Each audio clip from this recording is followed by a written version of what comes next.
History is said to be written by the victors, but in the United States, there's a peculiar veneration for the losers. I'm Malika Bilal. And I'm Dan Ming. Schools, highways, parks, even statues. There's no shortage of tributes to those who represented the darker side of America's past. But are those tributes reflections of hate or history? That's today on The Stream.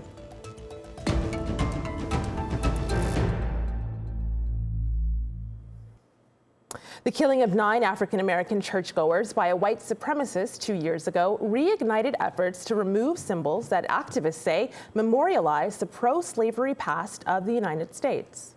The Civil War was one of the nation's bloodiest battles. Sparked by the enslavement of African Americans, the war pitted abolitionist states against a coalition of pro-slavery states known as the Confederacy. Despite losing the war, icons of the Confederacy remain.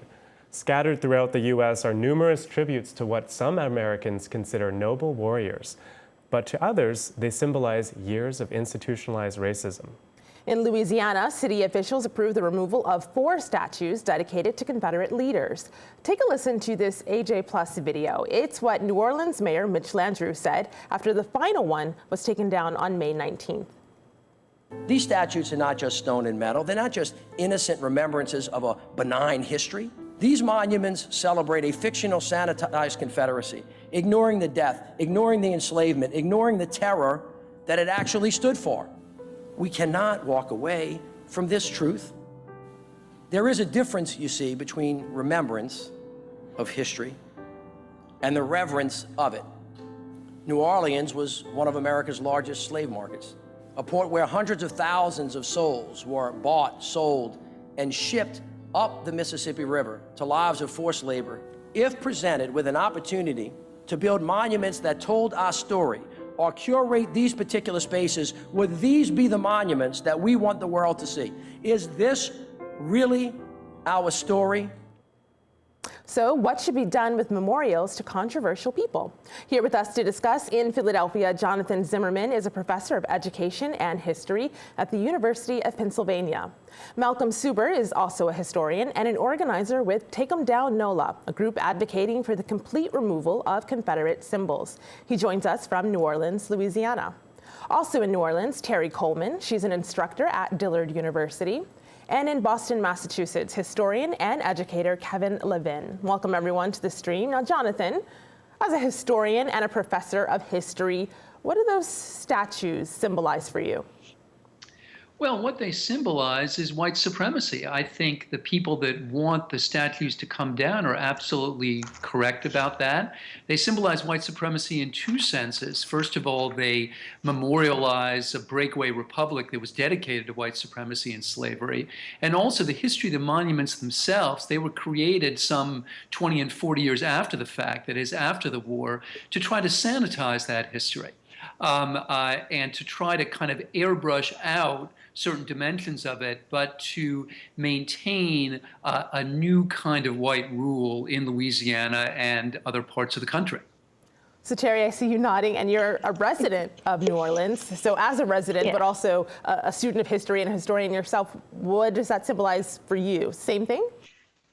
Similar. I think part of why I was nodding is that a continual frustration I have with national discourse about these monuments is framing them, even as this show is doing, as hate or history, as how do we memorialize history. But like you just said, they're monuments to white supremacy. White supremacy is right now. The South lost the war, but after Reconstruction, a short period of time where our federal government came down to the South to ensure that Black people had civil rights, that the old Southern slaveholders didn't make their society again, Jim Crow came. We had legislation that's basically put white supremacy back into law. That still exists. That's every day in New Orleans and Louisiana and the rest of this country. Why are we talking about this like history? So I want to get Malcolm into the conversation. Malcolm, we got this tweet from a man named Michael, and he's very much against taking down these statues. He tweeted us this. He said, if they get away with this, what comes next? Tear down the Jefferson Memorial or Washington Memorial because they were slave owners too? Where does it stop? So Malcolm, for you, how do you distinguish who is a person in history that should have their public monuments removed? Well, for us at Take 'Em Down NOLA, our position is that any statue that venerates the enslavement of African people, the exploitation of African people, the promotion of white supremacy, all those statues need to be removed. And as far as the Jefferson Memorial and all that, and Washington and all those so-called founding fathers, this is something that we have to debate in terms of should they be venerated as they are, or were they really compromised men who put forth ideals about freedom and equality and didn't live up to it? And so for us, especially here in the South, where the Confederacy is venerated, we want to make sure that in small counties all over the South, at every courthouse where you have a memorial to the Confederate soldiers, that these things be removed, because they are insults to black people on a daily basis and reinforce the notion of white supremacy. And so for every community, I think they have to make that decision. But certainly we have been dehumanized, and people feel that we don't even have the right to protest the presence of these white supremacy monuments. And again, it's a lesson. We have opened up broad discussions in New Orleans that have never happened before. And I think it's a good thing. It's a real good thing that the white supremacy that exists, that is reflected in 50% black unemployment in the city, half of our children are in poverty, and of course New Orleans is the most incarcerated city in the world. And so these are all reflections of the white supremacy and its impact on a daily basis. So this is Malcolm, not just symbols, it's substance as well. I hear what you're saying there. I think it's Terry, go important ahead. to add, though, that so that's part of the thing where I say I don't think this is history. I think framing it as history is problematic, because not only is Louisiana the government, in whatever you call it, structure, institution that has the highest incarceration rate in the world, not like just America, the world. Our state penitentiary is a functioning plantation called Angola, where disproportionately black men pick cotton and soybeans for little to no pay. This is not history. These symbols are symbols. They're not even symbols. They're part of a campaign of terror. They are terrorists. I absolutely agree with that. I agree with the premises about both white supremacy and history not being passed. But I'd like to take issue with the conclusions. It's precisely because I agree with your premises about what these symbols mean that I think they should remain.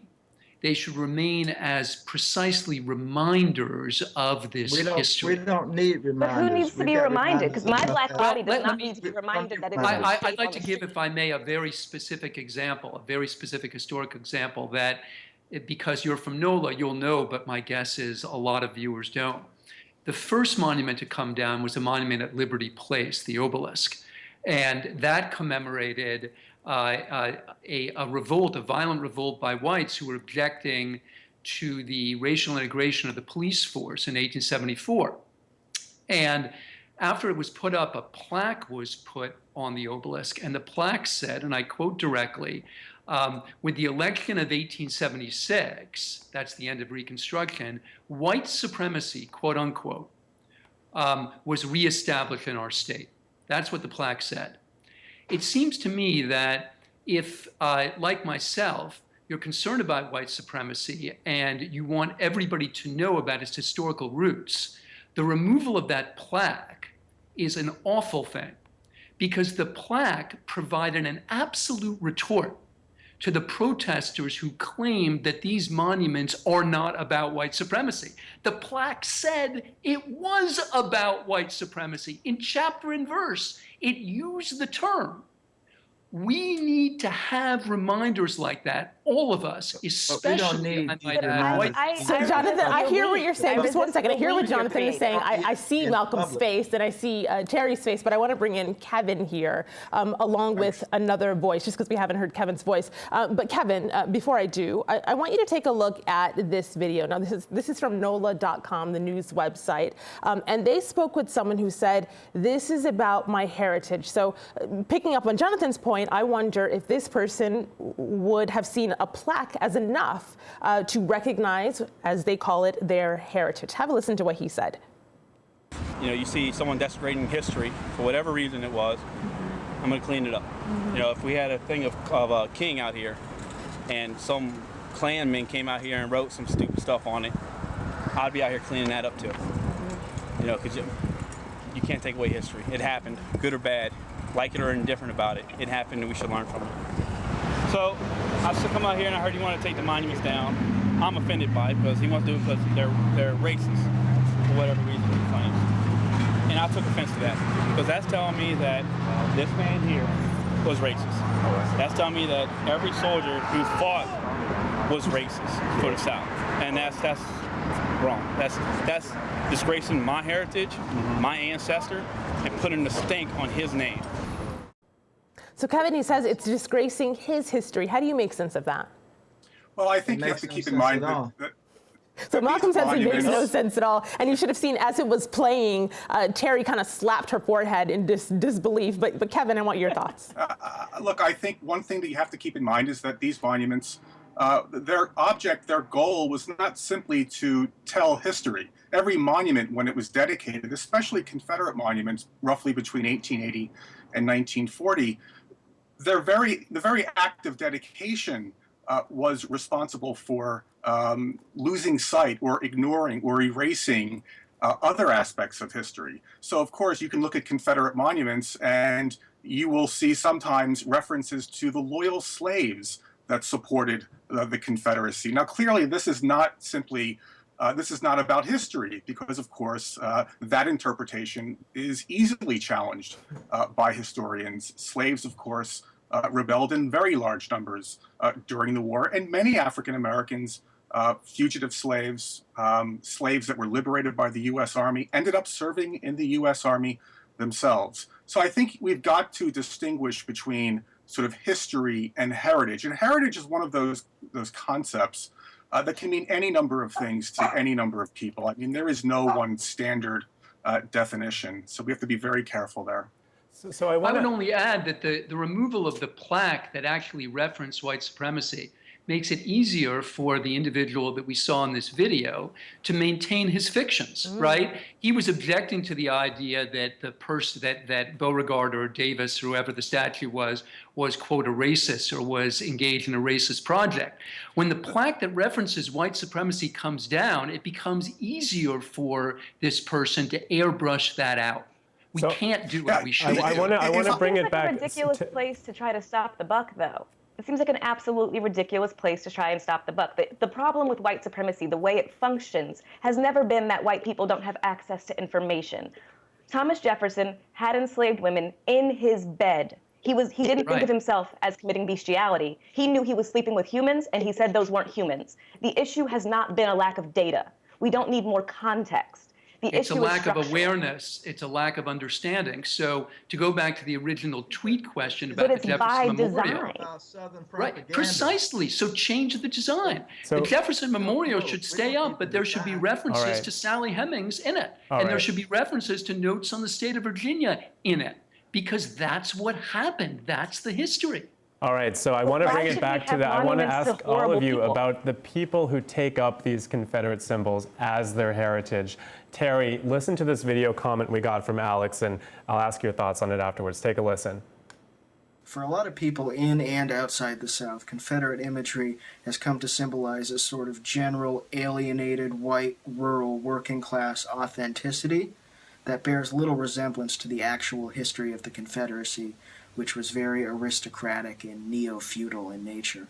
But that shouldn't negate the fact that for large swaths of the population, particularly non-white people, those symbols are a visceral reminder of the history of slavery, of white supremacy, of Jim Crow segregation, and they really can't be divorced from their origins. So Terry, why do you think some white people in the U.S., Alex said in his comment, white working class, why do you think these people have taken up Confederate symbols as their heritage at this moment in time? They're brainwashed. Yeah, Terry. but I think that American identity, when you compare America globally, we are a huge country and a very diverse country, but our founding myth is not one of diversity or of a mixed group of people. Our founding myth is white, Christian, and classed. And the white underclass in America, historically and in the present, have never really had access to the American dream because it wasn't made for them any more than it wasn't made for me and my black self. They get to cling to their whiteness as a potential hope for power. The rest of us, though, when I walk by that statue, when I go down Jeff Davis Parkway to drop my kids off at school, when I pass Robert E. Lee Drive, which is where I went to high school, and there's a viral video right now of a white teacher explaining to a black student again and again why it's okay for this white teacher to say the N-word to this black student at my high school. I was born in 1986 on Robert E. Lee. It's not history. What they're clinging for, saying it's their heritage, is they're clinging for a dream that they never had access to. So Terry, I'm showing on my screen a picture that you tweeted, bringing my kids home from NOLA City Park. This is the drive home. Can you tell us about what it's like to live here with these symbols? I think with the regular symbols, it's all part of the air. Like I said, this entire city is built on slavery. This country is built on slavery. Those symbols are everywhere. It's built into who we are. But when it pops up, the big monument reminders, what I see when I see those monuments is the state that I live in and the country I live in, reminding me that at any given point, it can take away my humanity because my humanity is provisional, because that's the core of white supremacy. But I think that's more than that. I think that's It's a question So Kevin, you go first, and then Malcolm, you go after. Kevin, go ahead. Okay. I think that's an important point. I mean, I am an educator, historian, and I don't mind admitting that I do sympathize with public historians who do want to maintain, these objects for educational purposes. I've spent countless hours with students and the general public using these monuments to teach the history of Jim Crow, to teach the history of the Civil War. And I have to back up and sort of acknowledge that perspective really pales in comparison with the view that was just expressed. I mean, I've never lived in a community where I've had to walk by a monument and be offended. Right? I can detach myself.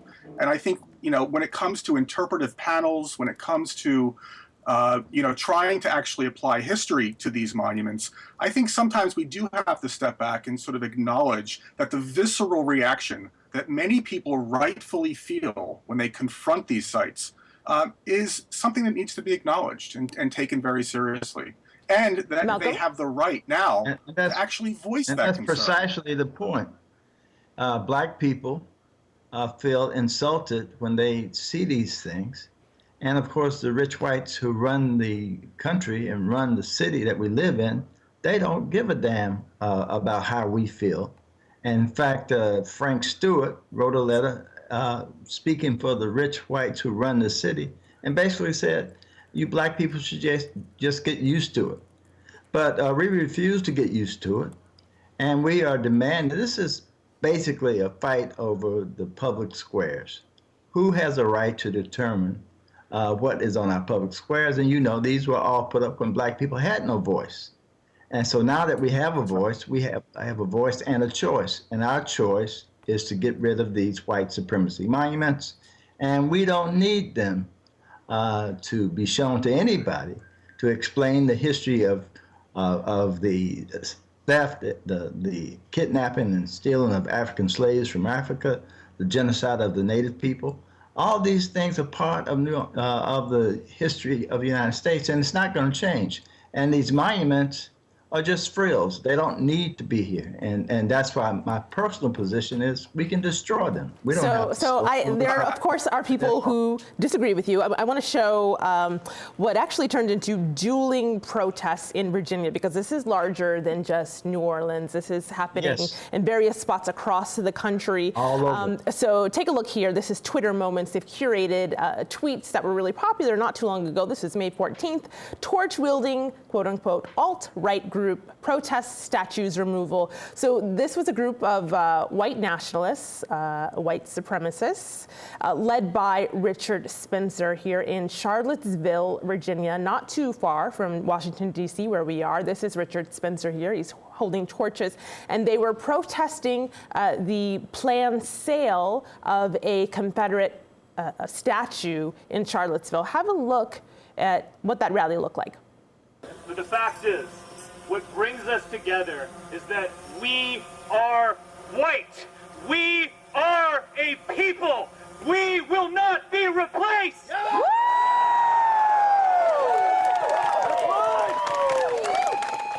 So, Jonathan, they were protesting the sale and removal of a statue of Robert E. Lee, who was a Confederate general.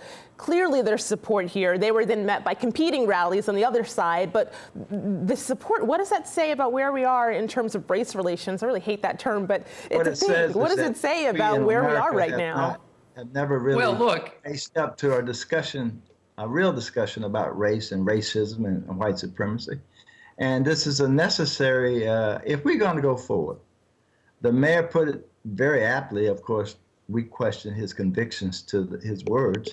But the mayor put it that this was part of the lost cause ideology that was created to create the myth that the South was not wrong and that it wasn't about slavery at all, that it was about states' rights. And we still hear that same rhetoric. So, and Malcolm, thank you for explaining the lost cause for our international audience. But I did want to hear Jonathan's view on this. Jonathan, go ahead. Look, I think what you see in Charlottesville and other places is a classic example of how in history people can be right for exactly the wrong reasons. Richard Spencer and his white supremacists, they are absolutely wrong about the questions of race and the way that race operates in the United States. But at the same time, I don't think it's a victory for the cause of racial justice to take down all of these pieces of history. I absolutely agree with the other guests that this history is still with us. But as an educator and as a historian, I cannot celebrate when these pieces of history, some of the most awful history in our past, are removed. I would urge us to add rather than subtract. All the other panelists know this, but the same people we're talking about, they're also idolized, literally and figuratively, in the United States Capitol. Don't think this is a Southern problem. Right. I think that's one of the worst myths out there. If you go to the United States Capitol, you will find busts of Alexander Stevenson, Alexander Stevens, sorry, the Vice President of the Confederacy, of Jeff Davis, the President of the Confederacy, of John C. Calhoun. The target I go to is on the highway, Jeff Davis. I hate saying the name every time I go down that highway. That's not just in NOLA, it's in the United States Capitol. So, which is in the South as well. But you said that the cause of racial justice. Who is the cause of racial justice for? Because Black Terry, that hurts. Why do I have to lay down for racial justice? It is. Who cares about racial justice? I care about me. Look, it's deeply hurtful. I don't see how any human being could deny that. It's probably the most hurtful theme, the most hurtful dimension of the American past, and it goes back for 400 years. But removing the statue is not going to remove the hurt. All right. Removing the statue is going to make it less likely that Americans of every race, of every background, every political ideology and complexion, it will make it less likely that they know about things like the Battle of Liberty Place, and that they know that it was fought for white supremacy, as the original obelisk said. All right. We can't put that in the memory hole. I just want to end this conversation by reading two tweets from community. We have Alfie, who writes, "History is history. Destroying the statue won't change the fact these figures existed. Forgive but do not forget." And then none of the above, Nola says, it's a symbol, a powerful one at that, taking them down. It means that change can occur. Question is whether people will continue with the hard work. Malika? I like that question. It's something that we're going to debate in our post show. This is not all the time we have. It's all the time we have for this part of the show. We're not done. We're taking all of our guests to the online post show, stream.aljazeera.com. You can find us there. We will continue this debate. Thanks for watching. We'll be watching out for your tweets. #AJStream.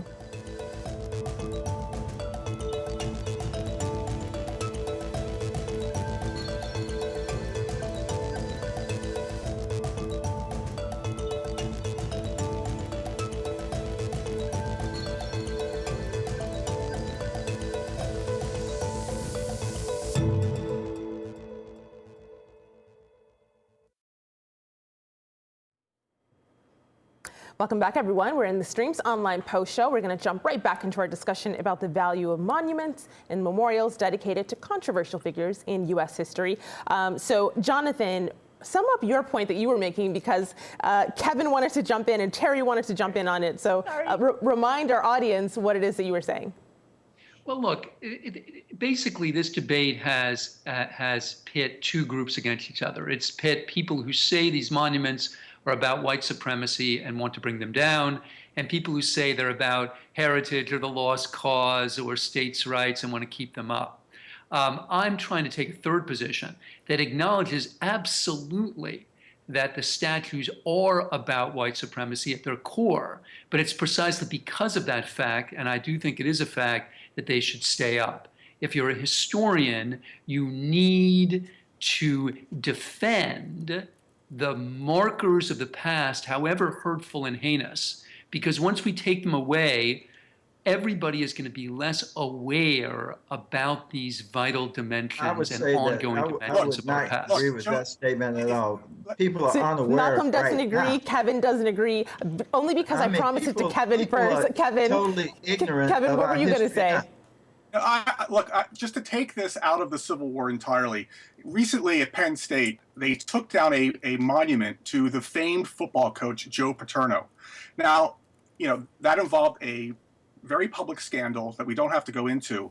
But my guess is the people who chose, or the community that chose to remove the monument, were not intending to erase history, right? Their goal, or their statement, if you will, was that Paterno didn't deserve this acknowledgement in such a public space, right? And the community, of course, made a decision. Now, just one other point in response to this last one, and that is, it might be interesting to look at Richmond, Virginia, the former capital of the Confederacy. What I find fascinating is that we have not heard the same kinds of calls to remove the monuments that we've heard in New Orleans, Charlottesville, elsewhere.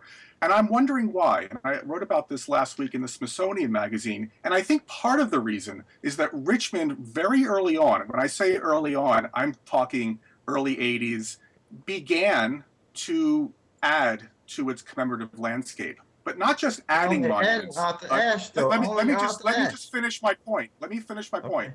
And then I'm happy to hear you. But didn't just add to the landscape, but began to sort of address in different ways some of the darker chapters of its past, just beyond the Confederacy itself, that had not been addressed in public at all. And if you go back and look at the 150th anniversary of the Civil War, you will find program after program between 2011 and 2015 that really engaged as a fairly broad segment of the population. Now, I'm not saying that there shouldn't be a debate in Richmond. I welcome a debate anywhere. All I'm suggesting is that if for those people who are wondering if there are other ways forward, Richmond might have some lessons. And I'm not casting any judgment one way or the other. I'm just wondering, why haven't we, as of yet, heard those calls in the former capital of the Confederacy itself? So given that the larger question go ahead, Malcolm. Why do the rulers of this country allow traitors to be publicly displayed anyway? I mean, it makes no sense. Traitors to this country. This country is built on white supremacy. The Confederacy upheld the legacy. What I'm saying is, the point I'm making is this. The point I'm making is this. If this had been a thoroughly democratic revolution during the Civil War, they would have outlawed the display of these traitorous flags they would have outlawed any public adoration of the people who led the conspiracy to overthrow the government. And of course, we won the battle, but we lost the war. And the Southern historians were able to effectively present the lost cause. And that has been to the detriment of everybody in this country, because we suffer from the brainwashing and the propaganda of these Southern states' rights, white supremacist defenders. So given that these statues are coming down in many places across the South, people want to know what should happen to them afterwards. Take a look at my computer. We got this tweet from Scott. He said, if they have to be preserved, put them in a museum with proper context, including a description of how cruel slavery and plantations were. Terry, what do you think about that? What should happen to the physical objects of the monuments? I am a nerd and a history person, and I love museums. I'm fine with taking them down and putting them in museums. I do resist there's a Confederate museum a block from Lee Circle here. I think it's fine to do whatever to historicize and contextualize the monuments in a limited place. My pushback is this concept that the monuments weren't already contextualized where they were. Our society and white supremacy is the context. They were in context when they were up. The context is all of us right now. So, Jonathan, I know you have thoughts on that tweet that Dan just read, but I wanted to pull up here on my screen, because when we're talking about solutions or what to do with these statues, this is the one that Kevin referenced. This is in Richmond, which used to be the capital of the Confederacy. So this is one of the things they've done. In addition to putting up other statues, and I heard you mention the tennis player, Arthur Ashe Malcolm. So that's one of the statues they put up. But this is another one, Richmond Slavery Reconciliation statue. And you have a bronze sculpture depicting two enslaved individuals kind of embracing. Do you think that this is one of the answers, Jonathan? Absolutely. I mean, it's additive. I mean, in the mayor's speech, which I thought was terrific, Mitch Landrieu, he said, you walk around NOLA and you see these statues you saw to people like Beauregard and Jeff Davis, but where's a statue, to the millions gone? Where's the remainder of a slave ship? Where's a memorial to a lynching site? And I'm right there with them. We should have all of that, right? That's what they've got in Richmond. And it should be there right next to. See, but you don't take into account. That is so deeply disrespectful. You do not put a portrait of the murderer at the altar on the murder victims like memorial. Right. That's so deeply disrespectful. And we have a memorial here in New Orleans to the grave of the unmarked slave. It is at St. Augustine Church, the oldest Catholic Black parish in the country. It is there. These monuments exist. The original monuments that we're talking about, Confederate monuments, they were never monuments. They were parts of a terrorist state. Why should the museum option is Kevin, you go first. The museum option is certainly something to be explored. The University of Texas at Austin, yeah. When it removed its monument to Jefferson Davis, it is now on full display. Now, when this most recent wave of removal calls hit in the summer of 2015, I was in Prague. I was in Czechoslovakia, a former Soviet bloc country, and I found myself walking through, for example, the Museum of Communism. And here I am confronted by numerous monuments to Stalin and Lenin. They did a fairly good job of interpreting them. But, as someone who is interested in Civil War memory, how Americans try to grapple with this aspect of their past, I tried to imagine myself walking through the city and sort of suggesting to the people that perhaps, you should not have taken down your monuments when the Soviet Union fell, when communism fell, because they're a reminder of your past, because they are part of your heritage. And I really struggled imagining making that argument. It seems to me that it was part of an organic process. I don't see how an educator can argue that history is the written word. It's not symbols. They're not these statues. We're not changing history whatsoever. What we're saying is we don't have to be insulted every day by having these statues looking out over our landscape, which suggests that white people are on top, will stay on top, and that black people will always be just hewers of wood and drawers of water for them.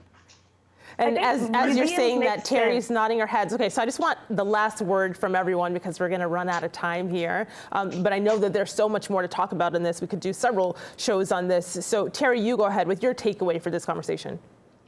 I think for me, the takeaway is that the problem that we've had in this country since 1619 is that when Black people have said we are people, this country has said, no, are you sure about that? I think Black people have said these monuments hurt. We know we are people. That's not negotiable. Just listen to us. Put it in a museum. Don't put it in our face. Jonathan? Well, look, I don't contest any of the premises here, and I just want to say that I've really enjoyed the discussion and the debate. Several of the participants said that we're finally having the debate that we need, and I absolutely agree on that. But I would also say that as more and more monuments are removed from sight and put in places where as Terry said, you only opt in and most people will not see them, I think that discussion, that debate becomes much less likely. And people become less historically informed rather than more so. Everything that was said about the meaning and the history of these monuments, I agree with. They are a part of our history. And if you want people to know about that part, you can't secret them away.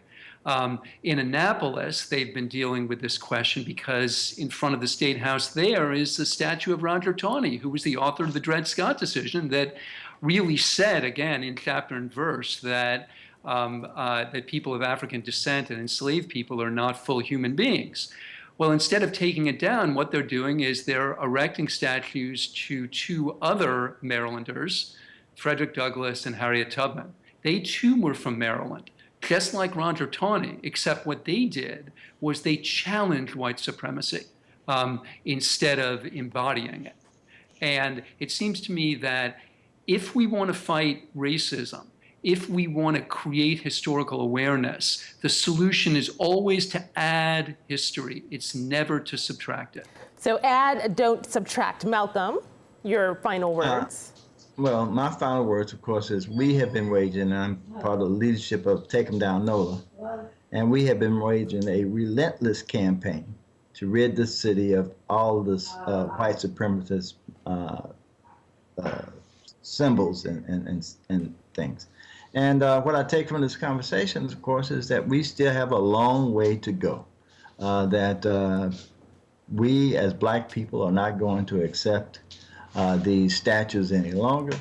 And there will be fights, and people can interpret it any way they want, but people are tired of being insulted every day, and to see the reality of Black men being blown away by the police and police never being convicted of anything. And we're tired of the impoverishment. You know, we've been in this country 400 years, and the latest study said it would take 117 years at the present pace for Black people to catch up. So giving us the wider context there, Malcolm, I'm only speeding you up because we're about to run off of the internet. So Kevin, your last words. Real fast, I don't think that history is under siege with the removal of monuments. I think we can go back decades and find Americans worried about the knowledge of the country when it comes to history. So I'm not worried on that front. And I'll just add once again that I'm encouraged by this discussion. This is the discussion that should have happened in 1890 in Richmond, in 1884 in New Orleans. And I'm happy it's happening now. And I'm fascinated with how it's going to play out. I'm looking forward to seeing how this continues. We are too, especially because it is an international conversation and so many people around the world can relate to this. We saw Rhodes Must Fall in South Africa. We've seen this on college campuses and other places. So we know our international audience is tuned in as well. I want to thank all of our guests. That's it for our conversation right now. But of course, you can continue this online with #AJStream, which is where you're already tweeting. So we'll get the very last word from our community. Dan. So people are sending us ideas for what to do with these empty spaces at the 4 sites in New Orleans. Take a look at this tweet from Foxy2 Live. He says, I think something symbolic to the people of New Orleans should go there. We are resilient, beautiful, smart, dope people. Let's celebrate that. Celebrate indeed. Thanks so much to our community and to our guests. We'll see you next time.